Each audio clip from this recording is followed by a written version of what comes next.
পাবনার ঈশ্বরদীতে মা কুকুরের অগোচরে ৮টি কুকুরছানাকে বস্তাবন্দি করে পুকুরে ফেলে হত্যা করা হয়েছে। এ ঘটনায় উপজেলা প্রাণী সম্পদ কর্মকর্তা আকলিমা খাতুন বাদী হয়ে একটি মামলা করেছেন।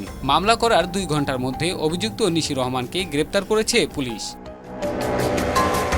ঈশ্বরদী থানার ভারপ্রাপ্ত কর্মকর্তা আসম আব্দুল নূর বিষয়টি নিশ্চিত করেছেন। ওসি জানান, মঙ্গলবার রাত 11:30টার দিকে প্রাণী কল্যাণ আইনে মামলাটি করা হয়। এরপর রাত 1:30টার দিকে অভিযান চালিয়ে অভিযুক্ত নিশি রহমানকে গ্রেপ্তার করা হয়। নিশি রহমান ক্ষুদ্র কৃষক ফাউন্ডেশনের কর্মকর্তা হাসানুর রহমান নয়নের স্ত্রী। এদিকে অভিযুক্ত নিশি রহমান দাবি করেছেন তিনি কুকুরছানাগুলো হত্যা করেননি। তিনি বলেন, বাচ্চাগুলো আমাদের বাসার সিঁড়ির পাশে থাকতো, খুব ডিস্টার্ব করতো, তাই আমি বাজারের ব্যাগে ভরে পুকুরের পাশে একটি গাছের গোড়ায় রেখে আসি। কিভাবে পুকুরে পড়েছে জানি না।